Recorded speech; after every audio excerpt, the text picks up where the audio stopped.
ঝটপট বিকেলের নাস্তায় আলুর এই মুচমুচে স্ন্যাক্সটি তৈরি করেছিলাম। বাসার সবাই এত বেশি পছন্দ করেছে, রীতিমতো এর ফ্যান হয়ে গিয়েছে।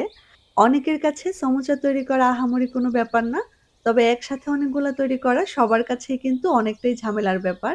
আর এই ঝামেলার কাজকে সহজ করে দিবে আমার আজকের এই আলুর মুচমুচে রোল সমোচা।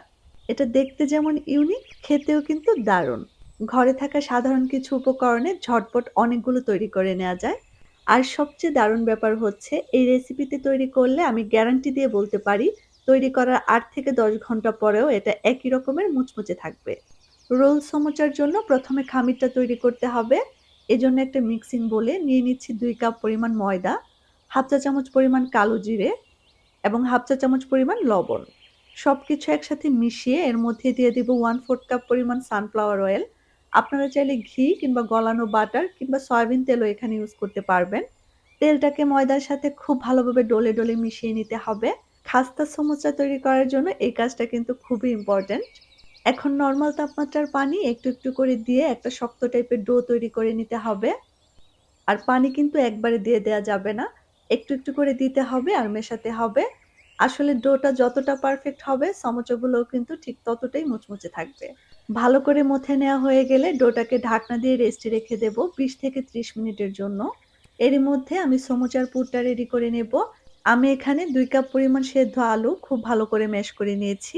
এর মধ্যে দিয়ে দেব 1/৪ কাপ পরিমাণ পেঁয়াজ কুচি, ১ টেবিল চামচ পরিমাণ কাঁচামরিচ কুচি, 1/3 চা চামচ পরিমাণ হলুদের গুঁড়া, 1/3 চা চামচ পরিমাণ ধনিয়া গুঁড়া, 1/3 চা চামচ পরিমাণ জিরা গুঁড়া, ১ প্যাকেট রাঁধুনি স্বাদ মিশালি মসলা। এটা আপনারা ৳৫ য় যেকোনো মুদির দোকানে কিনতে পেয়ে যাবেন।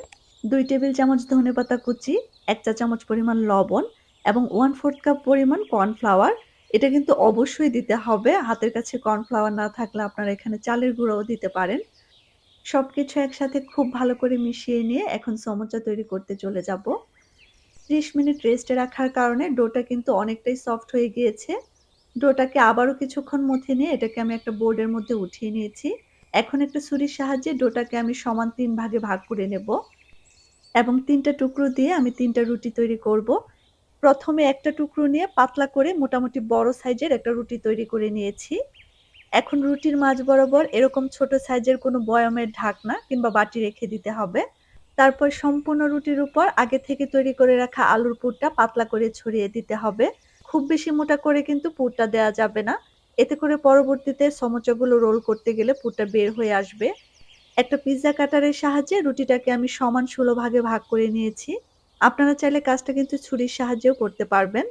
এখন মাঝখানের ফাঁকা অংশটাতে আমি সামান্য পরিমাণ পানি লাগিয়ে নেব। এতে করে সমোচাগুলো পরবর্তীতে সিল করতে সুবিধা হবে।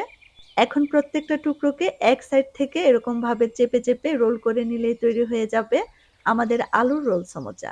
আর শেষের অংশটা কিন্তু অবশ্যই খুব ভালো করে সিল করে দিতে হবে যাতে করে ভাজার সময় খুলে না যায়। একইভাবে আমি সবগুলো রোল সমোচা তৈরি করে নিয়েছি।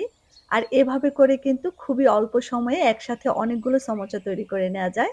এখন এগুলোকে ভাজার জন্য আমি একটা প্যানের মধ্যে পর্যাপ্ত পরিমাণে তেল মিডিয়াম তাপে গরম করে নিয়েছি।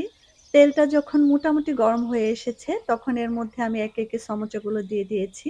খুব বেশি গরম তেলে কিন্তু এগুলোকে দেয়া যাবে না। হালকা গরম তেলের মধ্যেই কিন্তু এগুলোকে ছাড়তে হবে এবং চুলার তাপমাত্রা মিডিয়াম লোতে রেখে ৮ থেকে ১০ মিনিটের মতো সময় নিয়ে উল্টে পাল্টে ক্রিস্পি করে এগুলোকে ভেজে নিতে হবে।